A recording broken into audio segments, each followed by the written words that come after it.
जैसा कि आप सभी जानते हैं कि हर वर्ष ज्येष्ठ मास में आने वाली निर्जला एकादशी का व्रत भगवान विष्णु को समर्पित सबसे महत्वपूर्ण व्रतों में से एक माना जाता है। लेकिन इस बार निर्जला एकादशी को लेकर भक्तों के मन में काफी भ्रम की स्थिति बनी हुई है। कारण यह है कि अलग अलग स्थानों पर अलग अलग तिथियों की चर्चा की जा रही है। कहीं 24 जून को व्रत रखने की बात कही जा रही है तो कहीं 25 जून को। ऐसे में बहुत से भक्त ये समझ नहीं पा रहे हैं कि आखिर उन्हें व्रत किस दिन करना चाहिए, कौन सा दिन अधिक श्रेष्ठ माना जाएगा, पूरे दिन कौन कौन से नियमों का पालन करना चाहिए, क्या निर्जला व्रत में पानी पी सकते हैं या नहीं, यदि किसी कारणवश पानी पीना पड़ जाए तो क्या व्रत भंग हो जाता है, पहली बार व्रत करने वाले लोगों को किन बातों का ध्यान रखना चाहिए और गर्भवती महिलाओं को यह व्रत रखना चाहिए या नहीं। तो महाराज, आज की इस विशेष वीडियो में हम निर्जला एकादशी से जुड़े इन्हीं सभी महत्वपूर्ण प्रश्नों के बारे में विस्तार से जानने वाले हैं।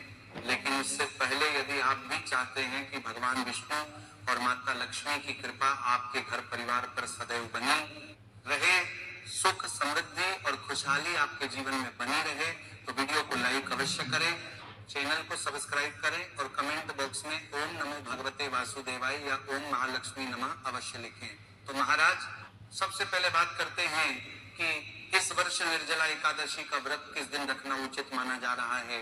जैसा कि आप जानते हैं कि सनातन धर्म में तिथि का निर्धारण केवल अंग्रेजी कैलेंडर के अनुसार नहीं किया जाता, बल्कि पंचांग और उदया तिथि के आधार पर किया जाता है। अनेक बार ऐसा होता है कि कोई तिथि 2 दिनों तक रहती है और दोनों दिनों के सूर्योदय को स्पर्श कर लेती है। ऐसी स्थिति में सामान्य लोगों के मन में भ्रम उत्पन्न होना स्वाभाविक है। लेकिन महाराज, इस वर्ष पंचांग के अनुसार निर्जला एकादशी तिथि 24 जून की संध्या लगभग 6:12 से प्रारंभ होकर 25 जून की रात्रि लगभग 8:09 तक रहेगी। हमारे सनातन धर्म में व्रत और पर्वों के निर्णय में उदय तिथि का विशेष महत्व माना गया है। इसलिए इस वर्ष निर्जला एकादशी का व्रत 25 जून गुरुवार के दिन ही किया जाएगा। महाराज, अब बात करते हैं निर्जला एकादशी के वास्तविक स्वरूप की। बहुत से लोग केवल इतना जानते हैं कि यह एकादशी है, लेकिन इसके नियमों और महत्व के बारे में विस्तार से नहीं जानते। निर्जला शब्द अपने आप में इसका अर्थ स्पष्ट कर देता है। निर्जला का अर्थ है जल का त्याग, अर्थात ऐसा व्रत जिसमें साधक अन्न के साथ साथ जल का भी त्याग करता है। इसी कारण से सभी एकादशियों में अत्यंत कठिन और विशेष माना गया है।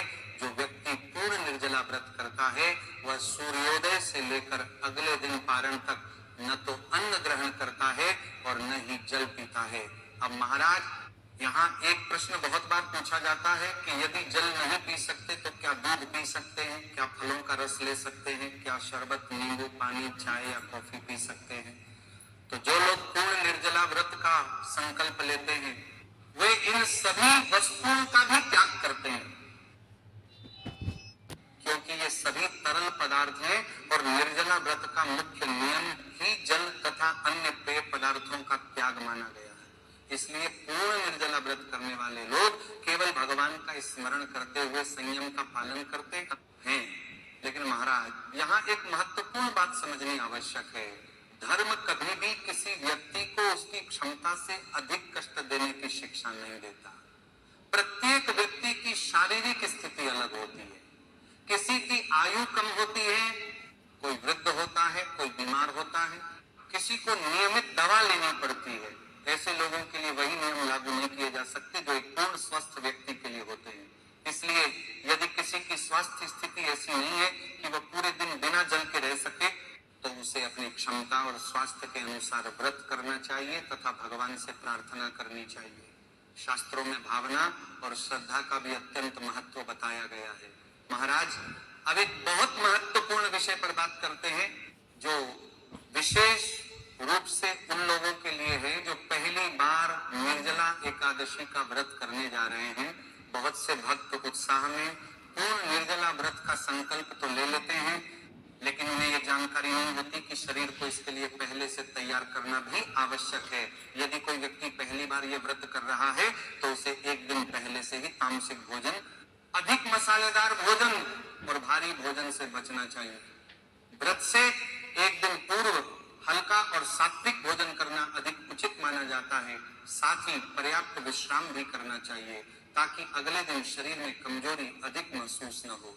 पहली बार व्रत करने वाले लोगों को यह भी ध्यान रखना चाहिए कि वे केवल दूसरों को देखकर कठिन संकल्प न लें। यदि उन्हें लगता है कि पूरे दिन बिना जल के रहना उनके लिए कठिन होगा तो वे अपनी क्षमता के अनुसार भगवान विष्णु का स्मरण करते हुए व्रत कर सकते हैं।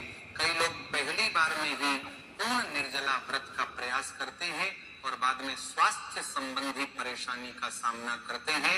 इसलिए संयम और विवेक के साथ व्रत करना अधिक उचित माना जाता है। महाराज, अब एक ऐसा प्रश्न जिसकी चर्चा आजकल बहुत अधिक होती है। बहुत सी गर्भवती महिलाओं के मन में ये जिज्ञासा रहती है कि क्या वे निर्जला एकादशी का व्रत रख सकती हैं। तो देखिए महाराज, गर्भावस्था एक अत्यंत संवेदनशील अवस्था होती है। इस समय केवल माता का स्वास्थ्य ही नहीं बल्कि गर्भ में पल रहे शिशु का स्वास्थ्य भी महत्वपूर्ण होता है।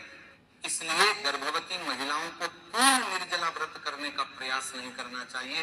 विशेष रूप से यदि डॉक्टर ने उन्हें नियमित रूप से जल पीने, पौष्टिक आहार लेने या दवाएं लेने की सलाह दी हो। यदि कोई गर्भवती महिला भगवान विष्णु के प्रति श्रद्धा रखती है और व्रत करना चाहती है तो वह केवल नाम जप, पूजा पाठ, कथा श्रवण और सात्विक जीवन के माध्यम से भी इस एकादशी का पालन कर सकती है। आवश्यकता होने पर जल, फल या चिकित्सकीय सलाह के अनुसार आहार ग्रहण किया जा सकता है, क्योंकि धर्म का उद्देश्य शरीर को हानि पहुंचाना नहीं बल्कि ईश्वर के प्रति श्रद्धा और भक्ति को बढ़ाना है। इसलिए गर्भवती महिलाओं को अपनी स्वास्थ्य स्थिति और डॉक्टर की सलाह को प्राथमिकता देनी चाहिए। महाराज, अब बात करते हैं उस प्रश्न की जो लगभग हर वर्ष पूछा जाता है कि निर्जला व्रत करने वाले व्यक्ति को आखिरी बार जल कब ग्रहण करना चाहिए। सामान्य रूप से व्रत का संकल्प सूर्योदय से माना जाता है। इसलिए जो लोग पूर्ण निर्जला व्रत का संकल्प लेते हैं वे सूर्योदय से पहले उठकर आवश्यकता अनुसार जल ग्रहण कर सकते हैं। लेकिन एक बार जब व्रत का संकल्प हो जाए और सूर्योदय हो जाए उसके बाद जल ग्रहण नहीं किया जाता। हालांकि आवश्यकता से अधिक जल पीना भी उचित नहीं माना जाता। कई लोग ये सोचकर बहुत अधिक मात्रा में पानी पी लेते हैं कि पूरे दिन प्यास नहीं लगेगी, लेकिन संयम का पालन करना ही अधिक उचित माना गया है। महाराज, कुछ लोग व्रत से पहले घी पीने की बात भी करते हैं। उनका मानना होता है कि इससे प्यास कम लगती है, लेकिन विभिन्न परंपराओं में इस विषय में अलग अलग मत देखने को मिलते हैं। इसलिए केवल किसी के कहने पर ऐसा करना उचित नहीं माना जाता है। अपनी परंपरा और योग्य विद्वानों की सलाह के अनुसार ही कार्य करना चाहिए। महाराज, अब आगे बात करते हैं उन परिस्थितियों की जिनके बारे में बहुत से लोगों के मन में शंका बनी रहती है। कई भक्त ये पूछते हैं कि यदि व्रत के दौरान गलती से मुंह में पानी चला जाए, कुल्ला करते समय थोड़ा जल अंदर चला जाए या पूजा पाठ के समय आचमन करना पड़े तो क्या व्रत भंग हो जाता है। तो महाराज, सामान्य रूप से धार्मिक परंपराओं में यह माना गया है कि जानबूझकर जल पीना और अनजाने में धार्मिक अथवा आवश्यक क्रियाओं के दौरान मुख में जल का स्पर्श होना दोनों अलग अलग बातें हैं। यदि कोई व्यक्ति जानबूझकर जल पीता है तो वह पूर्ण निर्जला व्रत के नियम का पालन नहीं कर रहा होता। लेकिन यदि शौचादि के बाद मुख शुद्धि के लिए कुल्ला किया जाए, दांत साफ किए जाएं या पूजा के दौरान आवश्यक धार्मिक क्रिया संपन्न की जाए तो उसे उसी दृष्टि से नहीं देखा जाता है। फिर भी जहां तक संभव हो सावधानी रखना उचित माना जाता है। अब महाराज, बहुत से लोग ऐसे भी होते हैं जिन्हें प्रतिदिन दवाइयां लेनी पड़ती हैं। किसी को रक्तचाप की समस्या होती है, किसी को मधुमेह की, किसी को हृदय संबंधी परेशानी होती है तो किसी को अन्य रोग। ऐसे लोग अक्सर यह पूछते हैं कि क्या वे निर्जला एकादशी का व्रत कर सकते हैं। तो देखिए महाराज, यदि किसी व्यक्ति की दवा नियमित रूप से लेना अत्यंत आवश्यक है और डॉक्टर ने दवा छोड़ने से मना किया है तो उसे अपनी दवा अवश्य लेनी चाहिए। भगवान कभी भी अपने भक्त से ऐसा त्याग नहीं चाहते जिससे उसके स्वास्थ्य को गंभीर नुकसान पहुंचे। इसलिए ऐसे लोग भगवान विष्णु का स्मरण करते हुए अपनी क्षमता के अनुसार व्रत कर सकते हैं। यदि जल के साथ दवा लेना आवश्यक हो तो स्वास्थ्य को प्राथमिकता देना ही उचित माना जाता है। महाराज, निर्जला एकादशी को अत्यंत महत्वपूर्ण इसलिए भी माना गया है क्योंकि धार्मिक मान्यताओं के अनुसार यह एक ऐसा व्रत है जिसके प्रभाव से वर्ष भर की समस्त एकादशियों के समान पुण्य प्राप्त होने की बात कही जाती है। इसी कारण लाखों श्रद्धालु इस व्रत को अत्यंत श्रद्धा और नियम के साथ करते हैं। लेकिन यहाँ एक बात हमेशा याद रखनी चाहिए कि भगवान केवल बाहरी आडंबर नहीं देखते, वे भक्त के हृदय की भावना को देखते हैं। यदि कोई व्यक्ति अपनी पूरी श्रद्धा और सच्चे मन से भगवान का स्मरण करता है तो उसकी भक्ति भी भगवान तक अवश्य पहुंचती है। महाराज, अब आगे बात करते हैं कि निर्जला एकादशी के दिन सुबह से लेकर रात तक एक साधक को किस प्रकार अपना दिन बिताना चाहिए। जब प्रातः काल आपकी आंख खुले तो सबसे पहले भगवान विष्णु का स्मरण कीजिए। बिस्तर से उठने से पहले ही मन में भगवान का ध्यान कीजिए और प्रार्थना कीजिए कि यह पावन व्रत सफलता पूर्वक संपन्न हो और भगवान की कृपा आपके जीवन पर बनी रहे। यदि आपने पूर्ण निर्जला व्रत का संकल्प लिया है और जल ग्रहण करना है तो सूर्योदय से पहले ही आवश्यकता अनुसार जल पी लें। इसके बाद वस्त्र धारण करें। स्नान के समय भी भगवान का नाम लेते रहना शुभ माना जाता है। स्नान के बाद घर के मंदिर में जाकर भगवान विष्णु, माता लक्ष्मी और अपने इष्ट देव का ध्यान करें। धूप, दीप, पुष्प, तुलसी दल और श्रद्धा के अनुसार पूजा सामग्री अर्पित करें। यदि आपके पास भगवान विष्णु की प्रतिमा या चित्र है तो उसका विधि पूर्वक पूजन करें। जहां तक संभव हो ओम नमो भगवते वासुदेवाय मंत्र का जाप करें। यह मंत्र भगवान विष्णु का अत्यंत पवित्र और कल्याणकारी मंत्र माना जाता है। महाराज, निर्जला एकादशी के दिन दान का विशेष महत्व बताया गया है, इसीलिए सुबह से ही यह संकल्प कर लेना चाहिए कि अपने सामर्थ्य के अनुसार कुछ न कुछ दान अवश्य करेंगे। दान केवल धन का ही नहीं होता, अन्नदान, वस्त्रदान, जलदान, फलदान और सेवा भी दान के ही रूप माने जाते हैं। यदि कोई व्यक्ति आर्थिक रूप से अधिक सक्षम नहीं है तो वह भी अपनी क्षमता के अनुसार किसी जरूरतमंद की सहायता कर सकता है। धर्म में दान की महिमा इसलिए बताई गई है क्योंकि इससे दूसरों का कल्याण होता है और मन में करुणा का भाव बढ़ता है। इसी के साथ निर्जला एकादशी के दिन सूर्य देव को अर्घ्य देना भी शुभ माना जाता है। स्नान के बाद उगते हुए सूर्य को जल अर्पित किया जा सकता है। सूर्य को अर्घ्य देते समय भगवान से अपने परिवार के स्वास्थ्य, सुख और समृद्धि की प्रार्थना की जा सकती है। बहुत से स्थानों पर पीपल वृक्ष को भी जल अर्पित करने की परंपरा देखने को मिलती है। यदि आपके परिवार या क्षेत्र में ऐसी परंपरा प्रचलित है तो श्रद्धा के साथ उसका पालन किया जा सकता है। अब महाराज, दान की बात को थोड़ा विस्तार से समझते हैं। निर्जला एकादशी के दिन मिट्टी के घड़े का दान विशेष रूप से प्रसिद्ध माना जाता है। प्राचीन काल से यह परंपरा चली आ रही है कि इस दिन शुद्ध जल से भरा हुआ नया घड़ा दान किया जाता है। कई लोग घड़े के साथ मिश्री, गुड़, चीनी, फल अथवा दक्षिणा भी रखते हैं। इसके बाद श्रद्धा पूर्वक किसी योग्य व्यक्ति को यह दान दिया जाता है। यदि ऐसा संभव न हो तो मंदिर में भी अर्पित किया जा सकता है। महाराज, घड़े के दान का महत्व केवल धार्मिक ही नहीं बल्कि सामाजिक दृष्टि से भी समझा जा सकता है। ज्येष्ठ मास में भीषण गर्मी पड़ती है, ऐसे समय में जल का महत्व और बढ़ जाता है, इसलिए जलदान को अत्यंत पुण्यदायक माना गया है। यदि कोई व्यक्ति राहगीरों के लिए प्याऊ लगवाता है, प्यासे लोगों को पानी पिलाता है, शरबत वितरण करता है या किसी भी रूप में जल सेवा करता है तो इसे भी श्रेष्ठ कार्य माना जाता है।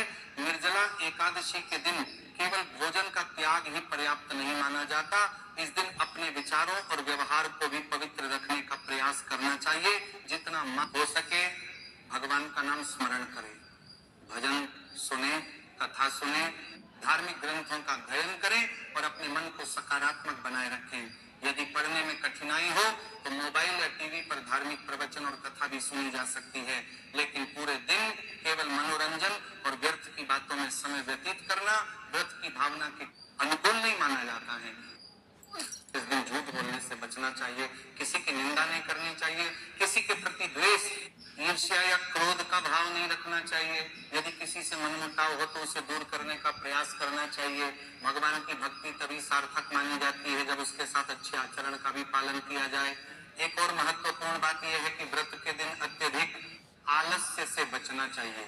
कई लोग व्रत के नाम पर पूरा दिन सोते रहते हैं, लेकिन टिप्पणियों में यह बताया गया है कि व्रत का समय भगवान के स्मरण और आत्मचिंतन में लगाना चाहिए। इसलिए जितना संभव हो दिन का सदुपयोग करना चाहिए।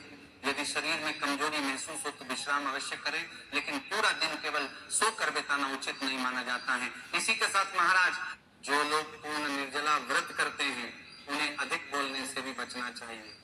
अधिक बोलने से शरीर में थकान बढ़ती है और मुंह अधिक सूखता है। इसलिए जहां तक संभव हो शांत रहकर भगवान का नाम लेते रहना चाहिए। मन ही मन मंत्र जाप करना भी अत्यंत लाभकारी माना गया है। आप ओम नमो भगवते वासुदेवाय मंत्र का जाप कर सकते हैं या अपने इष्ट देव के मंत्र का स्मरण कर सकते हैं। जैसे जैसे दिन समाप्ति की ओर बढ़ता है वैसे वैसे भगवान के प्रति भक्ति का भाव और बढ़ाना चाहिए। भगवान विष्णु और माता लक्ष्मी का स्मरण करें और अपने परिवार के कल्याण की प्रार्थना करें। बहुत से लोग इस अवसर पर घी का दीपक जलाते हैं। यदि आपकी श्रद्धा हो तो आप भी ऐसा कर सकते हैं। महाराज, संध्या समय परिवार के साथ भजन कीर्तन करना भी अत्यंत शुभ माना जाता है। घर में धार्मिक वातावरण बनता है और मन को शांति प्राप्त होती है। यदि संभव हो तो भगवान विष्णु की कथा सुने या सुनाएं। इससे व्रत की महिमा का स्मरण बना रहता है और मन भक्ति में लगा रहता है। निर्जला एकादशी की रात्रि में जागरण का भी विशेष महत्व बताया गया है। अनेक भक्त पूरी रात भगवान का नाम लेते हुए भजन कीर्तन करते हैं। यदि पूरी रात जागना संभव न हो तो कम से कम कुछ समय अवश्य भगवान की भक्ति में बिताना चाहिए। दीपक के सामने बैठकर मंत्र जाप करना, विष्णु सहस्त्रनाम का पाठ करना या भगवान की कथा सुनना भी अत्यंत शुभ माना जाता है। अब एक अत्यंत महत्वपूर्ण विषय पर बात करते हैं जिसे कई लोग अनदेखा कर देते हैं। एकादशी के दिन सामान्य रूप से चावल का सेवन वर्जित माना जाता है। इसलिए व्रत से एक दिन पहले और व्रत के दिन इस बात का विशेष ध्यान रखना चाहिए। धार्मिक मान्यताओं के अनुसार एकादशी पर चावल का त्याग करने की परंपरा प्राचीन समय से चली आ रही है। इसलिए श्रद्धालु इस नियम का पालन करते हैं। सुबह उठने पर ब्रश करने या न करने को लेकर भी लोगों के मन में अलग अलग प्रश्न रहते हैं। इस विषय में विभिन्न परंपराओं में अलग अलग मत मिलते हैं। कुछ लोग केवल जल से कुल्ला करके दिन की शुरुआत करते हैं, जबकि कुछ लोग सामान्य रूप से दंत धावन करते हैं। अब महाराज, इस पूरे दिन का सबसे बड़ा नियम यही है कि मन को भगवान में लगाए रखें, किसी को कष्ट न दें, किसी का अपमान न करें, कटु वचन न बोलें और जहां तक संभव हो दया, करुणा और सेवा का भाव रखें। यदि आप पूर्ण निर्जला व्रत करने में सक्षम हैं तो श्रद्धा के साथ उसका पालन कीजिए। यदि स्वास्थ्य अथवा किसी अन्य कारण से ऐसा संभव नहीं है तो भगवान से प्रार्थना करके अपनी क्षमता के अनुसार व्रत कीजिए, क्योंकि भगवान भाव के भूखे हैं, दिखावे के नहीं। विशेष रूप से पहली बार व्रत करने वाले लोगों, गर्भवती महिलाओं, वृद्धजनों और रोगियों को यह याद रखना चाहिए कि श्रद्धा के साथ किया गया सरल व्रत भी भगवान को स्वीकार होता है। अपने स्वास्थ्य को संकट में डालना धर्म नहीं माना गया है। आप सभी को निर्जला एकादशी की हार्दिक शुभकामनाएं।